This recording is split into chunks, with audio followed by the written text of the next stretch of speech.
Bismillahirrahmanirrahim. Alhamdulillahirabbil alamin wassalatu wassalam ala asyrafil anbiya'i wal mursalin wa ala alihi wa sahbihi ajma'in. Subhanaka la ilma lana illa ma 'allamtana innaka antal alimul hakim. Rabbi shrah li sadri wa yassir li amri wahlul 'uqdatam min lisani yafqahu qawli. Amma ba'd.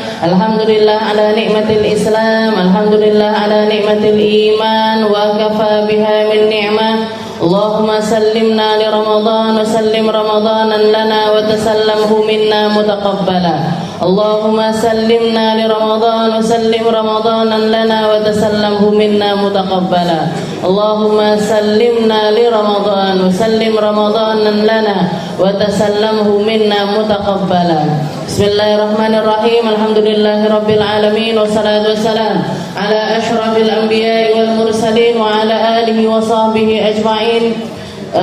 Alhamdulillah, kita di sini masih bersama-sama untuk mengkaji perkara-perkara yang menjadi batasan-batasan syariat. Utamanya adalah hal-hal yang membatasi kita untuk menjadikan ibadah puasa kita menjadi ibadah yang diterima oleh Allah Subhanahu wa taala, menjadi sebuah ibadah yang membawa kita menuju kebaikan dunia sampai akhirat nanti. Di sini kemarin kita sudah membahas tentang puasa. Oke, kita masih ada di dalam bab puasa. Minggu yang lalu kita bahas tentang mubtilatu shaum atau perkara-perkara yang membatalkan puasa. Ada yang namanya muhbitat, ada yang namanya mubtilat, ada yang namanya penggugur dari pahala puasa, ada yang namanya pembatal puasa itu sendiri. Kalau yang menggugurkan pahala puasa adalah hal-hal yang ketika dilakukan oleh seorang hamba pahalanya hilang, pahalanya hilang, tapi puasanya tetap dianggap sebagai puasa yang sah. Oleh karena itu kalau kita lihat aturan-aturan fikih ini, aturan fikih itu selalu menilai seseorang lewat dohirnya. Selama orang itu melakukan dohir secara benar, melakukan amaliyah dohir secara baik, maka kita berkewajiban untuk menganggap dia melakukan sesuatu yang baik. Urusan hati mereka itu urusan mereka dengan Allah Ta'ala. Urusan mereka khusyuk di dalam sholatnya itu urusan mereka dengan Allah Ta'ala. Urusan mereka tuluskah, ikhlaskah, riyakkah, ujubkah dan lain sebagainya, itu bukanlah tempat kita untuk menuduh orang lain melakukan hal yang semacam itu. Tapi kita cukup nahkum bid-dhawahir, kita menghukumi seseorang itu sesuai dengan dohirnya. Seperti yang dikatakan oleh Sayyidina Umar bin Khattab. Katanya Sayyidina Umar, kunna fi ahdin Nabi, kita dulu di zaman Nabi Muhammad sallallahu alaihi wasallam, di zamannya Rasulullah sallallahu alaihi wasallam, ketika nabinya masih ada, wahyu masih turun terus, malaikat Jibril masih menyampaikan banyak hal kepada Nabi Muhammad sallallahu alaihi wasallam. Beberapa kali ditemukan kita menghukumi seseorang tidak sesuai dengan dohirnya.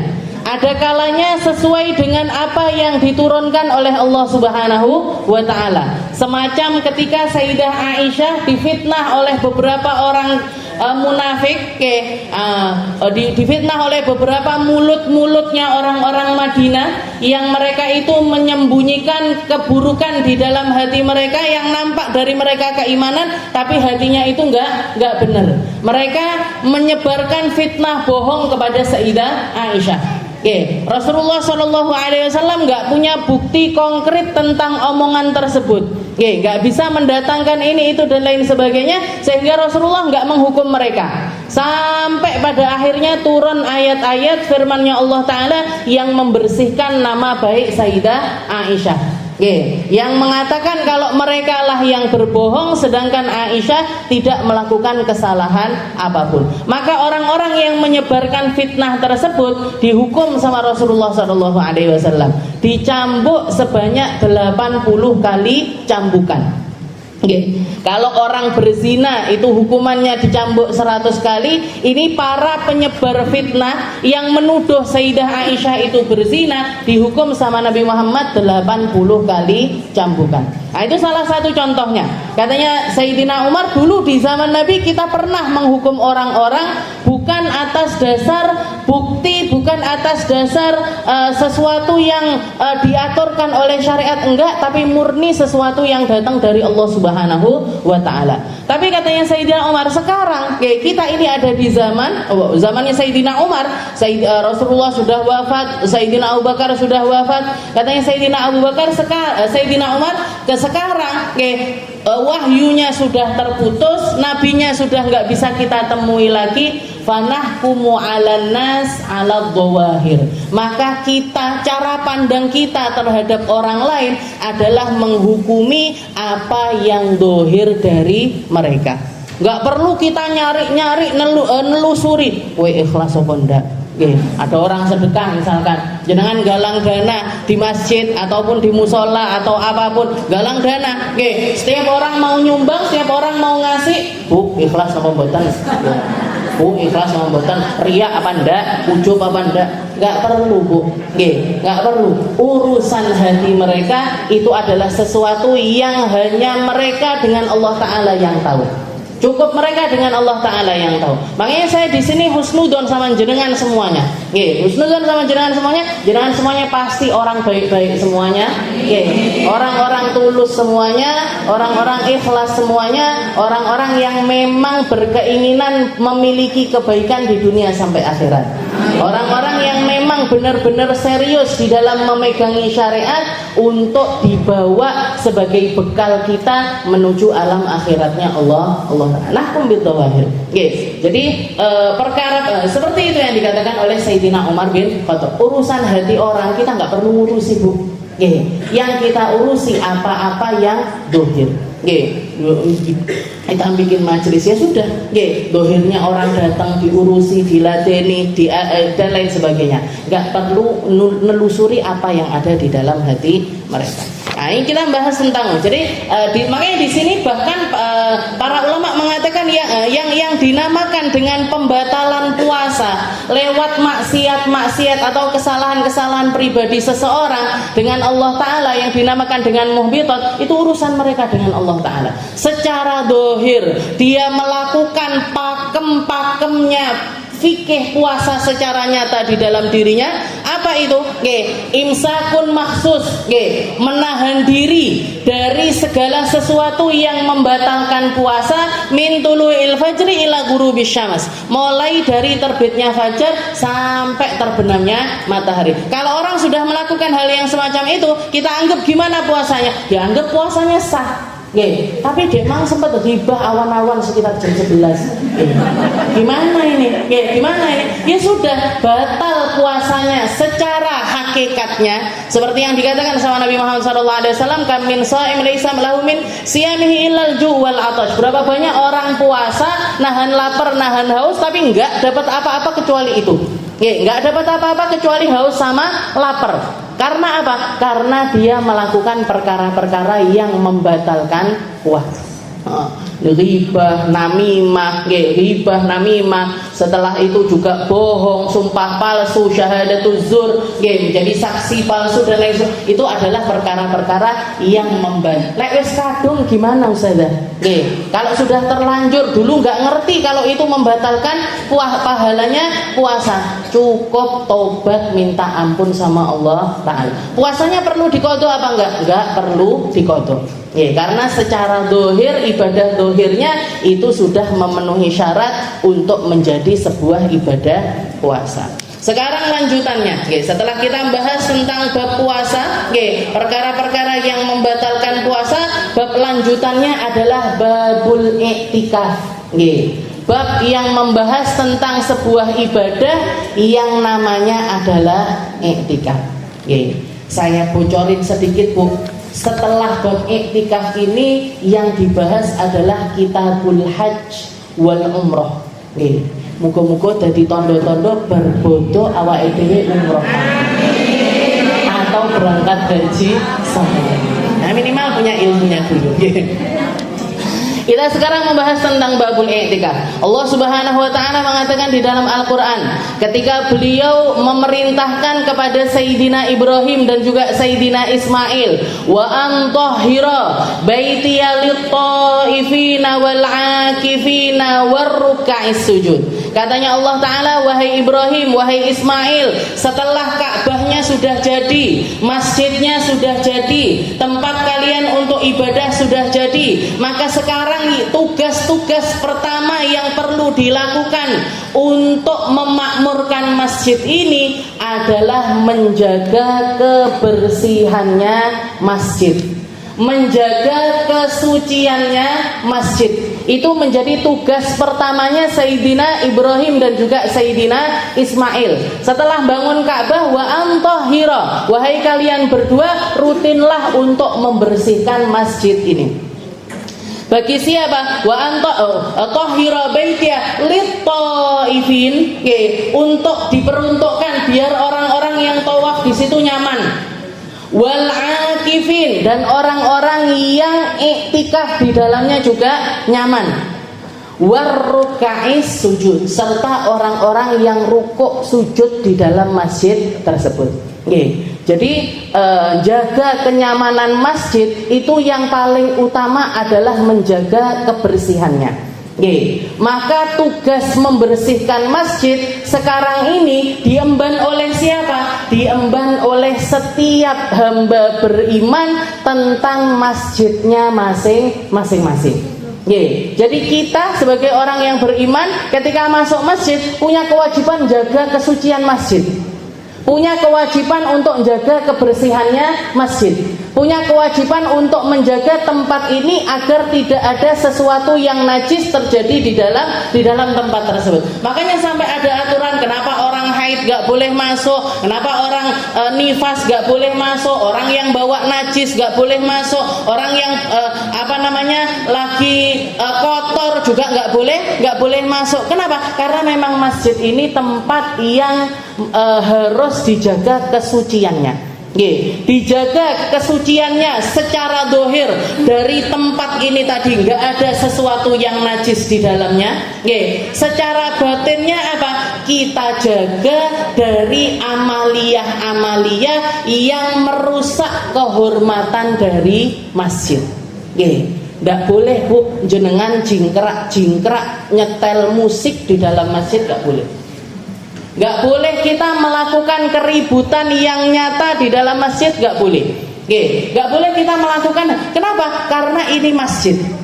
Masjid itu tempat yang kesakralannya paling dijaga sama Allah. Jadi kalau misalkan buku yang paling sakral yang wajib kita jaga adalah Al-Quran, maka kalau ngomongin tempat yang paling sakral yang wajib kita jaga adalah masjid.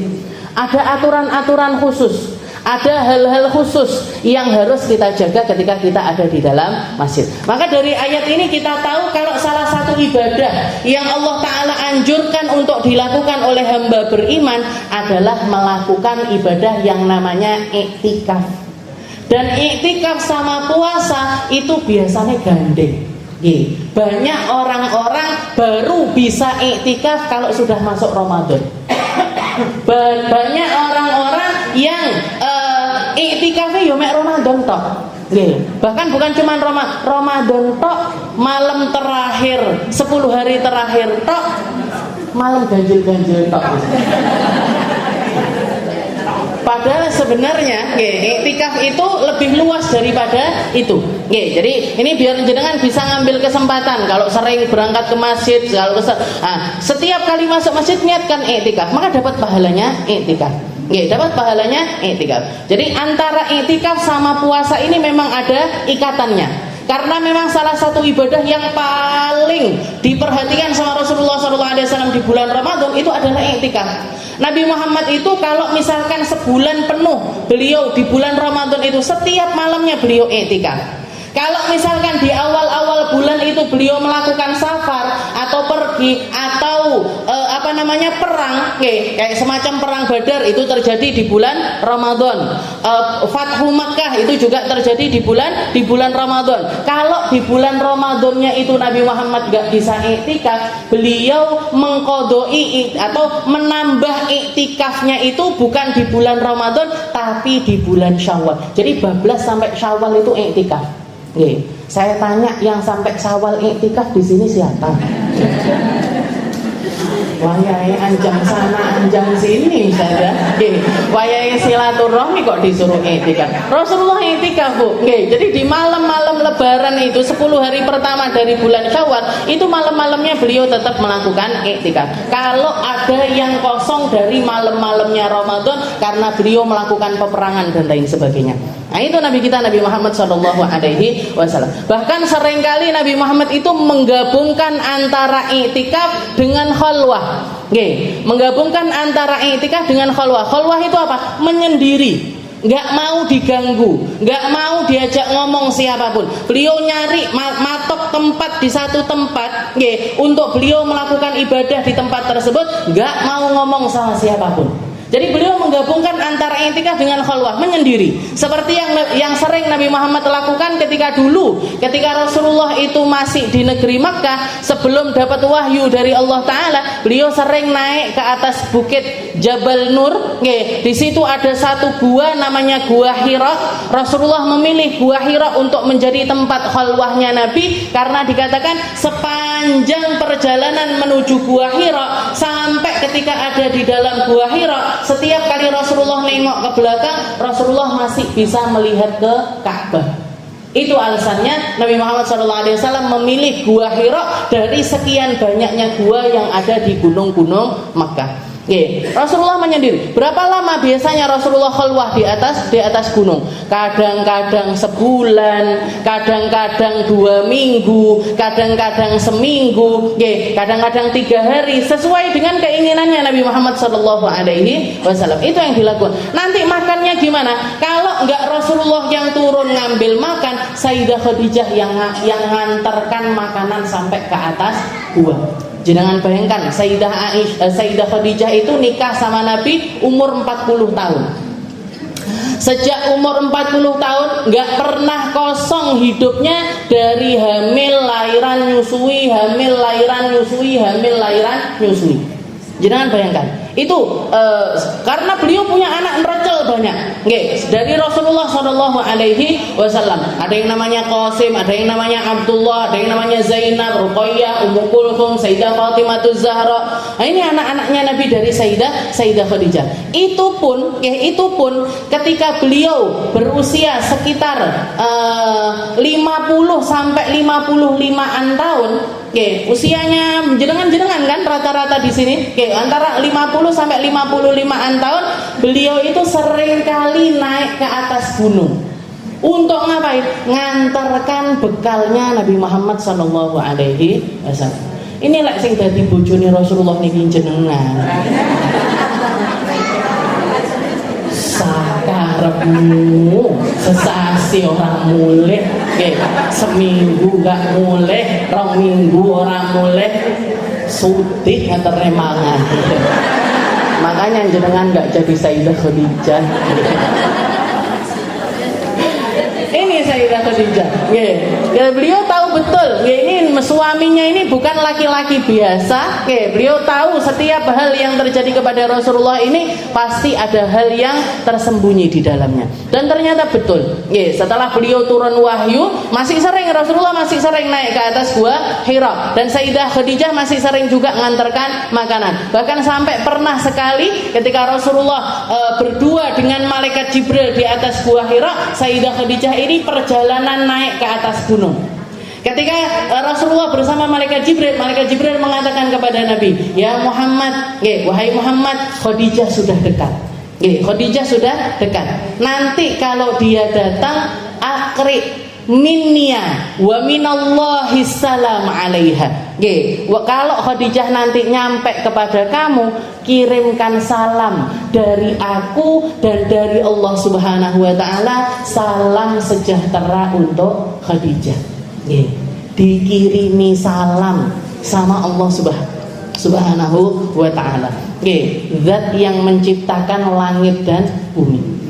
Maka dikatakan begitu Sayyidah Khadijah nyampe dengan kalau saya bayangin ambil rantang-rantangnya karo makanan-makanannya yang dibawa, dan beliau masih sempat loh Bu, yang dimasakkan itu yang kesenangannya Nabi, yang Rasulullah itu selera dengan makanan, masih mikirkan hal yang semacam itu. Begitu nyampe naruh perbekalannya, dikatakan Rasulullah SAW menyampaikan salamnya malaikat Jibril dan juga salam dari Allah Subhanahu wa ta'ala.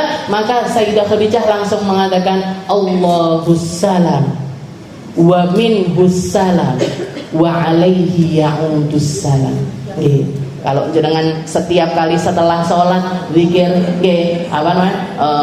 Allahus salam wa minhus salam wa alaihi ya'udus salam. Nah, itu yang pertama kali mengucapkannya adalah Sayyidah Khadijah. Jadi ini digabungkan antara khalwah dengan yang namanya i'tikaf. Jadi beliau bukan cuma i'tikaf. I'tikaf sendiri i'tikaf itu sendiri sebuah ibadah. Khalwah juga sebuah ibadah yang lainnya. Nah, kalau digabungkan ini menjadi satu kesatuan yang sangat-sangat dahsyat sekali untuk mendongkrak keimanan seorang hamba. Kita ini memang butuh ngelamun nih butuh. Bengong itu butuh. Bengong duduk kosong loh nggih. Kalau jenengan bengong ngeten, matanya kosong, tatapan kosong, sing teko duduk malaikat jin. Kesurupan nanti malah. Jadi kita itu butuh punya waktu dengan diri kita sendiri, punya waktu mikirkan tentang diri kita sendiri. Dan kalau kita perhatikan berapa banyak ayat-ayat Al-Qur'an, berapa banyak firman-firman Al-Qur'an yang menyuruh kita atau membantu kita untuk selalu berpikir. Untuk selalu melihat sesuatu itu dengan kacamatanya Allah Subhanahu wa ta'ala. Afala yang duruna ilal ibili kaifa khuliqat wa ilas samai kaifa nusibat dan lain sebagainya. Katanya Allah Ta'ala deloan. Lihat, perhatikan langit itu, perhatikan bumi itu, perhatikan matahari itu, perhatikan ibil, unta, gimana dia hidup dan gimana. Perhatikan apa yang ada di sekitaranmu, perhatikan wa fi anfusikum. Bahkan Allah Ta'ala, kamu itu kalau pengen tahu tentang kebesarannya Allah Ta'ala, bahkan gak usah jauh-jauh kamu pikirkan dirimu sendiri ini loh deloken. Jenengan punya tangan 5, bukan tangan, drijine sendiri, tangannya 5 betul. Jari 5, di setiap jarinya ada sendinya 3. Biar apa? Biar kita bisa gini-gini. Jajal ini nggak ada sendinya, perangging ini terus awal itu. Ini kita ngelihat yang seperti ini aja sudah bisa bikin kita mikir. Betapa sempurnanya tatanan dari Allah Subhanahu wa ta'ala. Kita punya rambut kepala, punya rambut alis, punya rambut hidung, punya rambut kumis dan lain sebagainya. Tapi subhanallah, yang memanjang cuman rambut. Jangan bayangkan kalau idepe wis tambah dawa iki, jenengan ngaji nang Ribat Aisyah mesti telat-telat. Wong noto alis saya telat. Dadak ngene barang. Pakai motong bulu mata dan lain sebagainya. Nah, subhanallah. Itu yang ngendeki pertumbuhan itu siapa? Yang manjangkan pertumbuhan itu siapa? Kalau bukan Allah Ta'ala siapa, Bu? Wa fi anfusikum afala tubsirun. Tentang dirimu sendiri, apa kalian nggak bisa melihat dengan nyata? Ini kalau kita ngelihatnya pakai kacamata mata dohir kita nggak nyampe, Bu. Tapi kalau kita ngelihatnya pakai kacamata akal, pakai kacamata hati, itu akan dongkrak keimanan kita menjadi keimanan yang luar biasa, percaya kepada Allah Subhanahu wa ta'ala. Jadi i'tikaf, ini jangan kalau misalkan di hari-hari lain kita sulit untuk melakukan i'tikaf, jangan sampai Ramadan ini lewat juga i'tikafnya. Jangan sampai momen Ramadan yang gabung dengan puasa sehingga badan kita ini sudah dilatih untuk menahan beberapa perkara, hilang juga kesempatan kita untuk melakukan ibadah yang namanya i'tikaf. Apa itu i'tikaf? Ta'riful i'tikaf lughatan luzumu syai' walau syarran wa qala ba'duhum la yakunu illa fi khair. Yang namanya i'tikaf itu secara bahasa adalah luzumu syai', melakukan sesuatu secara berkala, melakukan sesuatu perkara secara ada waktunya khusus, ada waktunya secara khusus, itu dilakukan secara dalam kurun waktu tertentu. Kayak misalkan gini, saya niat iktikaf antara maghrib sampai isya. Jangan masuk masjid ini, pas maghrib mau sholat maghrib, atau ikut buka puasa di masjid, begitu masuk masjid niat nawaitul i'tikaf ila mata, sampai kapan? Ilal isya, sampai nanti waktu isya. Maka antara maghrib sampai isya tersebut kita dianggap sebagai orang yang beribadah dengan ibadah i'tikaf. Katanya Nabi Muhammad SAW, Nabi Muhammad mengatakan, mani takafa baina maghribin wa isya'in fi masjidin jama'ah lam yatakallam illa bi salatin wa qira'ah, kana haqqun 'ala Allah ayyubniya lahu qasran fil jannah. Katanya Nabi Muhammad, barang siapa yang iktikaf antara maghrib dengan isya, antara maghrib dengan isya dia melakukan iktikaf di waktu tersebut, fi masjidin jamaah, di masjid yang dipakai untuk sholat jamaah. Makanya dikatakan iktikaf itu ada syaratnya. Salah satu syaratnya harus dilakukan di masjid yang dipakai jamaah. Bahkan yang paling afdol tempat yang dipakai iktikaf adalah masjid yang dipakai sholat Jumat. Masjid yang dipakai sholat Jumat. Setelah itu apa? Setelah itu istilahnya turun. Kalau mau bagian yang kedua, darajatul tsaniyah, derajat yang kedua, maka di masjid yang di situ didirikan sholat 5 waktu. Dan untuk laki-laki nggak sah iktikaf kecuali di 2 tempat ini.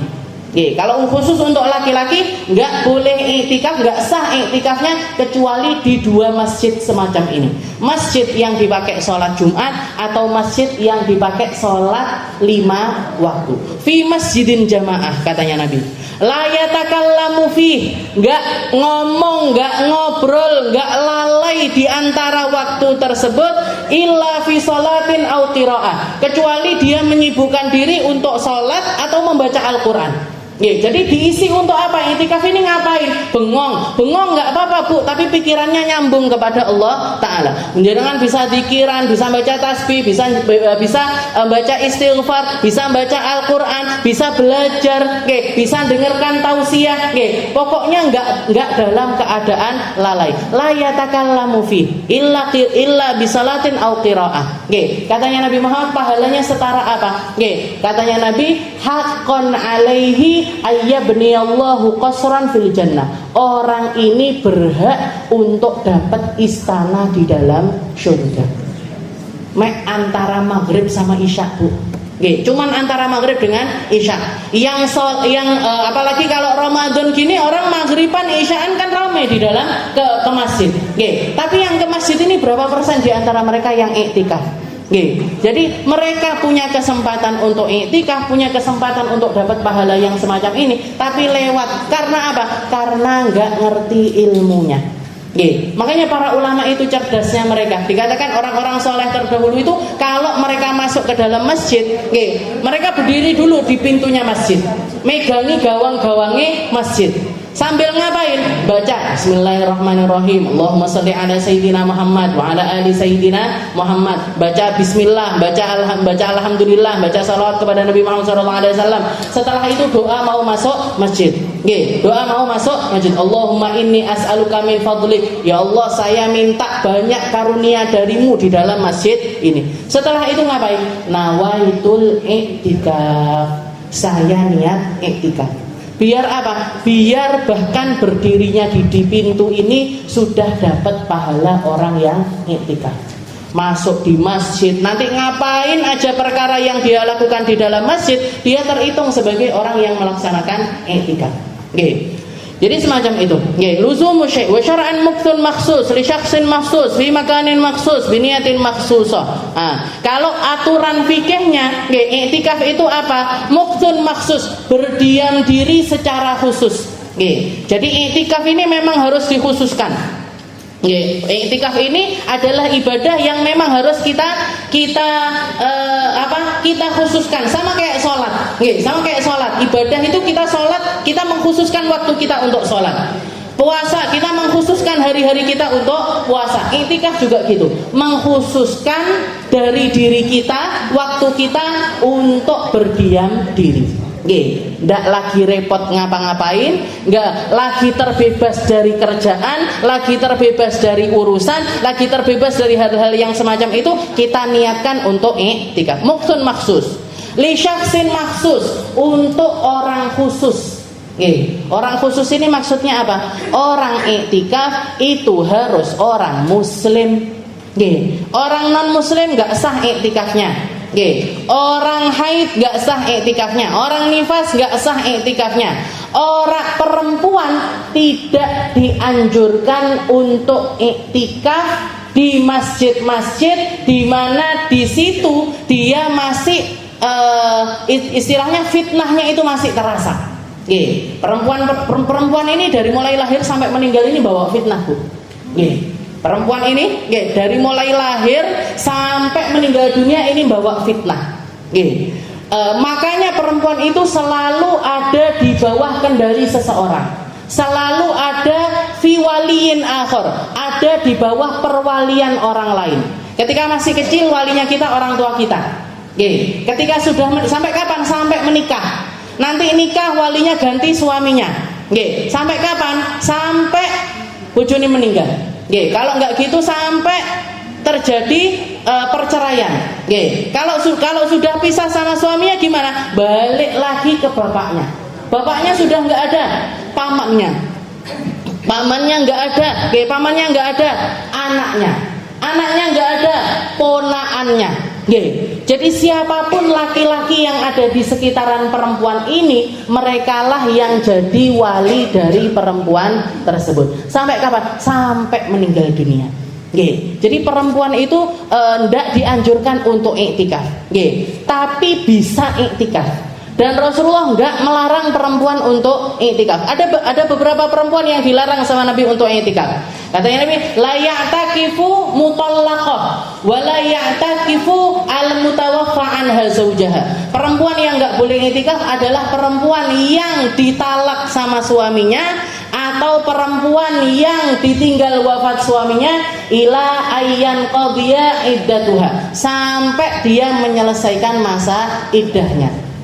Perempuan kalau cerai, dia punya waktu, istilahnya nggak boleh keluar rumah atau menjalani masa iddah itu sekitar 3 kali siklus suci. 3 kali siklus haid suci. Nah ini nggak boleh kemana-mana dia. Ngaji boleh Ustazah, nggak boleh kecuali omahe pepetan masjid. Kecuali rumahnya benar-benar dekat sekali dengan masjid dan dia memilih untuk berada di tempat tersebut. Lagi galau atau apa baru boleh. Ataupun juga perempuan yang ditinggal wafat suaminya, berapa lama iddahnya? Arba'ata asyuri wa asyra, 4 bulan 10 hari. 4 bulan 10 hari. Ini enggak boleh keluar rumah, enggak boleh ketemu sama laki-laki yang bukan mahram, enggak boleh iktikaf. Termasuk larangannya adalah dilarang untuk iktikaf. Dan yang paling utama dari perempuan yang sedang di dalam masa iddah, enggak boleh nikah dulu. Jadi kok ada perempuan suaminya wafat sebulan kemudian kok rabi, kok nikah, gimana hukum nikahnya? Boten sah, tidak dianggap pernikahan, fasakh, atau istilahnya nggak sah dari awal, nggak sah dari awal, tidak dianggap ada pernikahan tersebut. Jadi minimal adalah setelah 4 bulan 10 hari dari wafatnya. Lek wong lanang Ustazah, wong lanang istrinya meninggal sekarang, sore nanti nikah, sakarepe. Muksun maksus, li syaksin maksus, bagi orang khusus, fi makanin maksus, tempatnya harus khusus. Tadi saya sempat bahas, tempatnya ini gimana maksudnya? Tempat dari iktikaf itu maksudnya adalah harus di masjidin khalisul masjidiyah, sampai dikatakan seperti itu. Ayakuna fi masjidin khalisin masjidiyah, harus di masjid yang murni kemasjidannya. Artinya apa? Sudah diwakafkan sebagai masjid. Berapa banyak masjid yang masih sengketa? Ini bangunannya dibangun pakai dananya umat, padahal tanahnya masih belum tanah wakaf. Berarti gimana? Masjid ini belum murni dianggap sebagai masjid. Kenapa? Karena masjid itu harusnya dibangun di atas tanah yang sudah resmi wakaf, kalau itu adalah diwakafkan sebagai masjid. Nggak bisa diutak-utik. Nah, jadi khalisin masjidiyah. Tandanya apa? Tandanya adalah masjid tersebut dipakai untuk sholat Jumat. Atau kalau enggak gitu, di masjid yang ada adzan 5 kali dan didirikan sholat berjamaah 5 kali. Ustazah, di sebelah rumah saya ada musola kecil atau langgar kecil. Adzannya sedino mek ping 3 misalkan. Subuh, maghrib, isya. Duhur sama asar enggak. Kenapa Bu kok enggak adzan? Syughul semuanya, kerja semuanya, repot semuanya, enggak ada tukang adzannya. Berarti gimana ini? Nah, ini bukan dianggap sebagai masjid. Enggak dianggap sebagai, walaupun wakafnya masjid. Tapi khusus untuk perempuan. Nah, ini enaknya perempuan. Perempuan itu juga walaupun ada banyak larangan di satu sisi, tapi punya kelonggaran banyak juga di beberapa sisi. Ada sebagian ulama yang mengatakan khusus untuk perempuan, perempuan ini bahkan bisa iktikaf di tempat-tempat khusus di rumah mereka yang biasa dipakai untuk ibadah. Jadi misalkan jenengan punya rumah, dari rumah itu jenengan bikin tempat area misalkan sekitar 2,5 meter kali 2,5 meter, ditemplei ornamen ala masjid atau ala musola, dikasih karpet yang empuk dan lain sebagainya. Setelah itu setiap kali anggota rumah itu setiap kali mau sholat, dipakai tempat tersebut untuk sholat berjamaah. Perempuan boleh iktikaf bahkan di rumah mereka masing-masing. Bahkan jadi boleh. Kalau laki-laki nggak sah kecuali di masjid-masjid. Kalau perempuan masih ada sebagian ulama yang membolehkan iktikafnya mereka di rumah-rumah mereka. Bagian mana dari rumah? Tempat yang biasanya dikhususkan untuk sholat.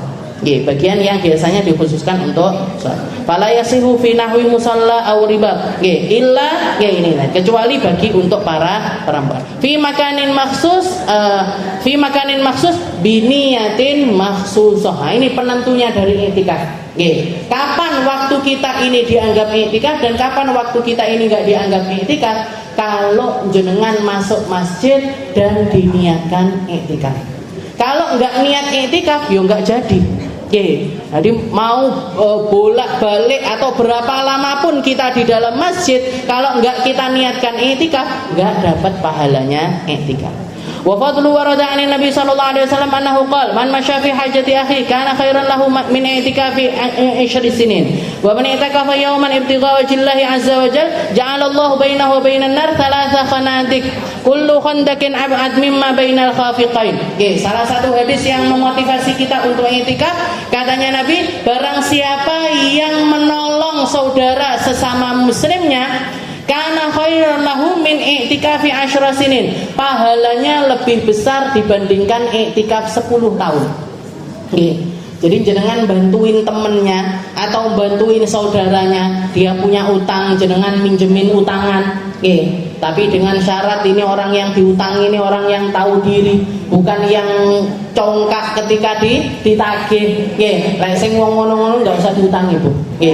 Jangan utangi orang-orang yang gampang-gampang, enggak apa-apa. Kalau memang kita tahu memang punya saudara lagi butuh banget, kita tolongin. Dia lagi repot, kita tolongin. Dia lagi kesulitan, kita bantuin. Katanya Nabi Muhammad, barang siapa man masya ila hajati akhi, barang siapa yang berangkat untuk nolongin hajat saudaranya, pahalanya lebih besar dibandingkan iktikaf 10 tahun. Pahalanya lebih besar dibandingkan iktikaf 10 tahun.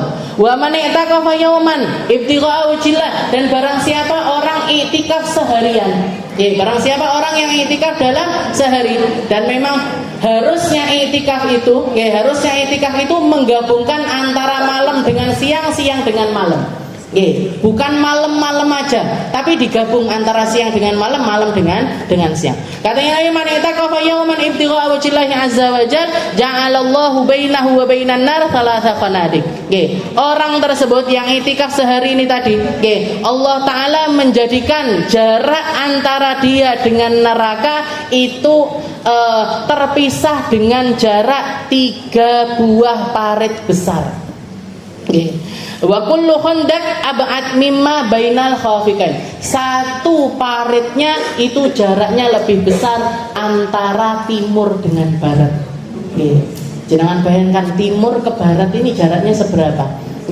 Itu orang kalau iktikaf sehari aja dalam hidupnya, itu dikasih sama Allah Ta'ala jarak antara dia dengan neraka itu jarak sejauh 3 khandaq, 3 parit.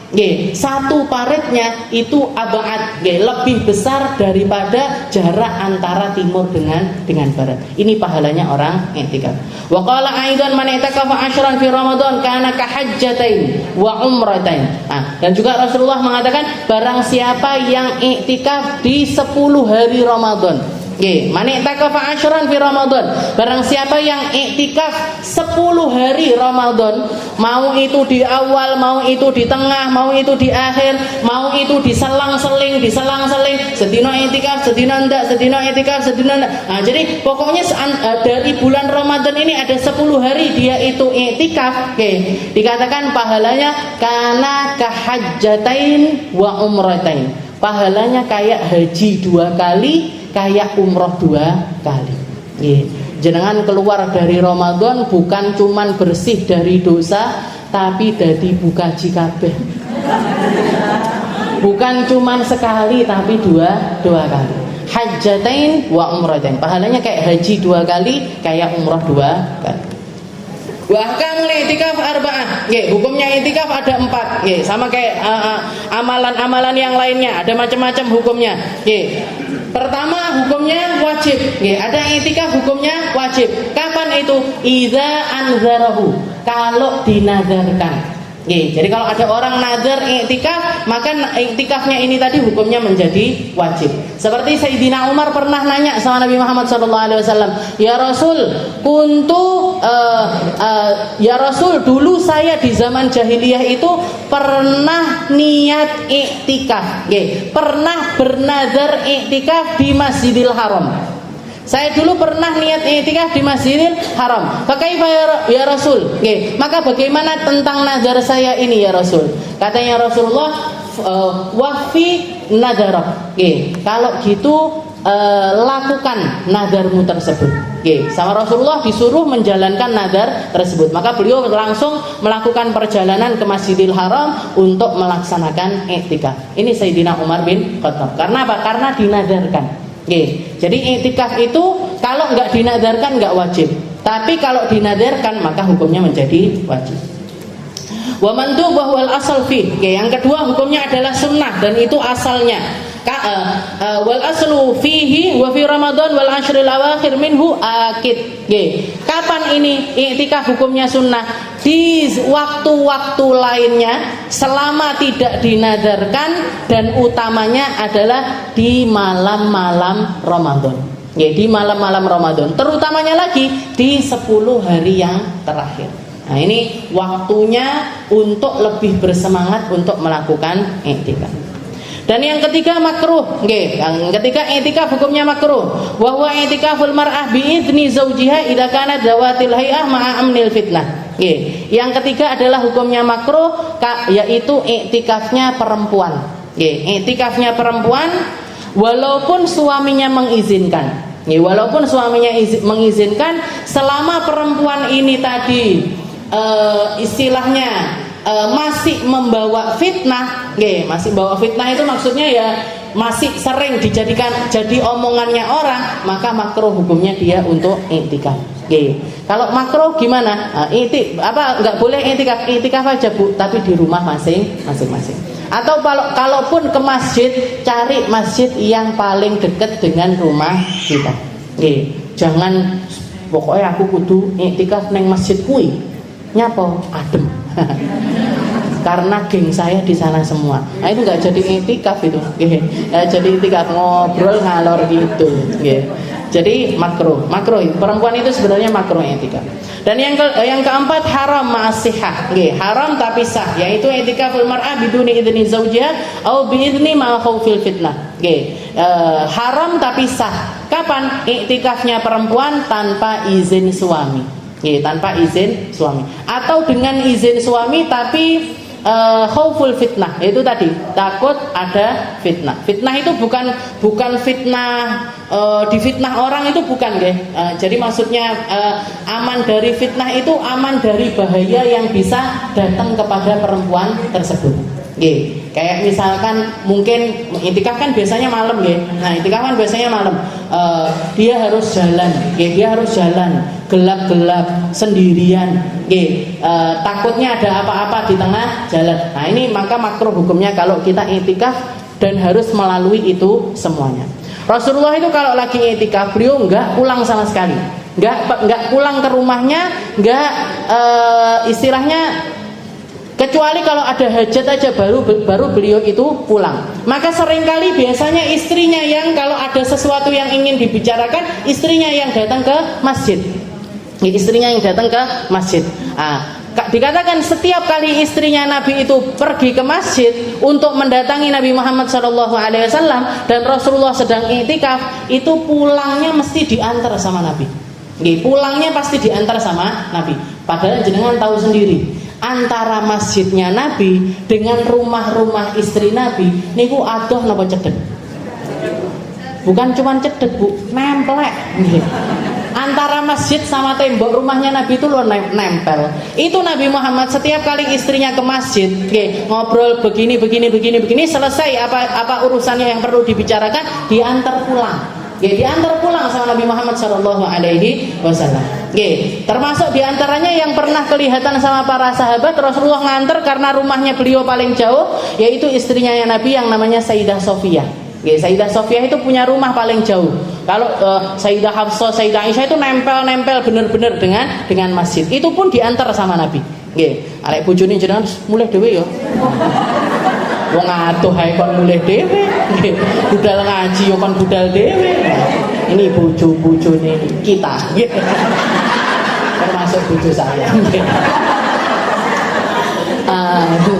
Jadi perhatiannya sama perempuan itu jauh sekali. Makanya jenengan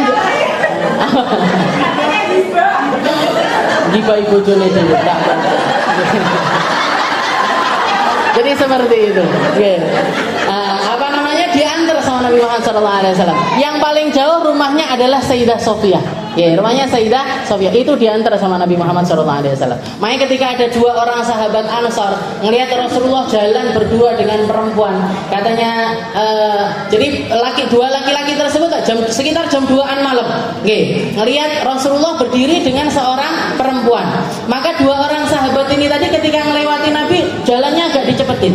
Dicepetin. Sama Rasulullah dipanggil, mahlan, sebentar. Sebentar. Jangan jalan cepat. Innaha la Sofiyah. Dia ini adalah istri saya, yaitu Sayyidah Sofiyah. Katanya dua orang sahabat tersebut, ya Rasul, mana suudon bika ya Rasul. Ya Rasul, kami enggak lagi suudon sama jenengan ya Rasul. Kita enggak punya pikiran apa-apa, kita enggak kerentek apa-apa ya Rasul. Maka katanya Rasulullah, ya sekarang kamu mungkin enggak mikir apa-apa. Tapi inna syaitan yajri fil insan majrad dam. Tapi yang namanya setan itu jalan dengan aliran darah manusia. Takutnya begitu kalian nyampe rumah, kalian ngobrol, Rasulullah mah ngambek sopo yo. Kok sama perempuan, sama siapa ya? Kalian nanti nerka begini. Nah ini termasuk fitnah, Bu, ini. Termasuk ini adalah fitnah. Jadi menghindari fitnah itu sangat-sangat dianjurkan sekali. Kita keluar dari tempat-tempat yang meminimalisir kita untuk nggak jadi omongannya orang itu adalah sesuatu yang sangat dianjurkan. Makanya saya bisa katakan orang-orang yang mengekspos kehidupannya di media sosial, jenengan punya rumah dipamerkan, punya kamar dipamerkan, duwe jeding dipamerne, duwe mobil dipamerne. Jangan salahkan siapa-siapa ketika itu semuanya berbalik menjadi omongan menyakitkan untuk kita. Tuku mobil anyar, ibu ngene, saudaranya begini. Kan orang itu ngelihat apa yang dia lihat dan mikir sesuai dengan pikirannya mereka masing-masing. Maka keluar dari tempat fitnah, maka nutuhmah namanya. Tempat yang kita itu sering dianggap seseorang buruk di tempat itu sangat-sangat dianjurkan di dalam syariat agama. Nabi Muhammad sampai menjelaskan, innaha la Sofiyah, ini istri saya yang namanya Sofiyah. Kalian jangan mikir macam-macam. Haram hukumnya i'tikaful mar'ah biduni idzni zawjiha. Wa ma ada misah i'tikaful junub wal haid. Ada kalanya juga i'tikaf hukumnya enggak sah. Haram dan tidak sah. Kapan ini? I'tikafnya perempuan haid ataupun juga orang yang sedang junub. Orang yang sedang junub. Nah, ini tadi hukumnya i'tikaf. Wa syurutul i'tikaf sittah. Panjang ini sebenarnya, jadi ini yang terakhir, syaratnya i'tikaf. Syaratnya i'tikaf ada 6. Syaratnya i'tikaf ada 6. Jadi kalau kita mau i'tikaf kita itu sah, 6 hal ini harus ada. Yang pertama an-niyah, liqaulin Nabi sallallahu alaihi wasallam innamal a'malu binniyat. Yang pertama adalah niat. Jadi penentu dari i'tikaf itu niat. Jangan masuk masjid kok niat i'tikaf, pahalanya jadi i'tikaf. Wa yakuna fi masjidin khalisil masjidiyah. Syarat yang kedua adalah di masjid yang memang murni kemasjidannya. Seperti tadi yang kita bahas. Kalau perempuan masih boleh di tempat yang lainnya. Fi musola boleh. Jadi perempuan itu di musola boleh, di ribat boleh. Ribat itu apa sih? Ribat itu pondok kecil sebenarnya. Tempat belajar kecil. Tempat belajar kecil. Nah, ini perempuan i'tikaf di tempat-tempat semacam itu boleh. Berarti kita ngaji di sini niat i'tikaf boleh, Bu. Selama jenengan nggak haid, masuk. Jadi mulai dari ngelepas alas kaki itu, aku arep ngaji nenggone ribat Aisyah. Tempatnya di masjid, walaupun keluar dari area wakafan masjid atau bukan tempat sholatnya masjid. Tapi karena jenengan perempuan, jenengan duduk di sini kalau niat i'tikaf, jadi i'tikaf. Dapat pahalanya i'tikaf. Yang penting nggak lagi haid. Itu yang kedua. Yang ketiga, al-lubthu fihi fawqa tuma'ninatis shalah. Ini minimalnya i'tikaf itu sekadar tumakninah. Jadi jenengan duduk baca subhanallah walhamdulillah wala ilaha illallah wallahu akbar, itu sudah dianggap sebagai i'tikaf. Jadi i'tikaf itu nggak harus seharian, nggak harus 10 hari, nggak harus 5 jam, 7 jam, enggak. Ala qadri tumakninah, setara dengan tumakninah itu sudah bisa dianggap sebagai i'tikaf. Al-lubthu fi fawqa tumakninatis shalah ay al-wuquf fala yasu ma'al murur biduni wuquf. Amma binisbah litaraddud fayasih lianna hukmu ka hukmul wuquf. Yang keempat at-taharah 'anil hadatsil akbar. Yang keempat adalah orang i'tikaf harus suci dari hadas besar. Jadi orang haid nggak boleh, orang nifas nggak boleh, orang junub juga nggak boleh. Kalau hadas kecil nggak wajib, harus selalu punya wudhu, itu nggak wajib. Bahkan Nabi Muhammad itu kalau i'tikaf, Rasulullah itu kalau memang niat malam-malamnya mau i'tikaf, beliau bahkan bawa kasur ke masjid. Tapi jangan jenengan bayangkan kasurnya kayak kasurnya jenengan. Kasurnya Rasulullah itu cuma tikar dilipat. Itu dibawa ke masjid. Makanya kalau jenengan ziarah raudhah, di tiang-tiang yang mepet sama bangunan yang di situ dikatakan makamnya Nabi Muhammad SAW. Di situ ada sekitar 6 tiang. Setiap tiangnya itu di atasnya ada tulisan-tulisan. Ada Ustuwanatu Aisyah, ada Ustuwanatu Taubah, jadi ada ada tiangnya Sayyidah Aisyah, ada tiang wufud, tempatnya Rasulullah nyambut tamu-tamu dari dan termasuk diantaranya ada tiang namanya Ustuwanatus Sarir. Ustuwanatus Sarir. Apa ini Ustuwanatus Sarir? Itu adalah tiang di mana Rasulullah kalau iktikaf bawa kasurnya itu disandarkan di tiang tersebut. Diabadikan di Masjid Nabawi dengan tulisan Ustuwanatus Sarir. Tiang ranjangnya Nabi Muhammad SAW. Tiang kasurnya Rasulullah SAW. Nanti kalau jenengan ke Raudhah jenengan goleki. Jadi di sini saya Ustuwanatus Sarir ini Mas. Ustuwanatu Aisyah ada, Ustuwanatu Taubah ada, Ustuwanatu Abi Lubabah ada. Jadi macam-macam setiap tiang-tiang itu ada kisahnya masing-masing. Setiap tiang-tiang itu ada makna mendalam termasuk ini tadi Ustuwanatus Sarir. Kenapa dinamakan Ustuwanatus Sarir? Karena di situ Rasulullah kalau membawa kasur buat iktikaf ditaruhnya di samping dari tiang tersebut. Di samping tiang tersebut. Jadi nggak harus bersih dari hadas kecil. Yang penting tidak berhadas besar. Karena apa? Karena di dalam masjid. Orang junub katanya Nabi la yahillu li junubin wala li haidin. Ini masjid ini tidak halal untuk dimasuki orang haid dan juga orang yang sedang junub. Yang kelima al-aqlu, sudah pasti. Orang iktikaf akalnya harus ada. Kalau orang majnun atau orang gila nggak sah iktikaf. Masih yo maca iktikaf. Orang gila ke masjid maca iktikaf, nggak sah iktikafnya. Kenapa? Karena tidak berakal. Falaisa 'alal majnun, falau junnal mu'taqif walau lah batal iktikaf. Kalau ada orang iktikaf tahu-tahu menggila gimana Ustaz? Maka seketika itu batal iktikaf. Kumat, kesurupan di masjid. Gimana? Batal iktikaf. Yang keenam al-Islam, fala yasihu min kafir. Islam. Yang keenam adalah Islam. Maka tidak sah iktikafnya orang kafir. Wallahu a'lam bishawab.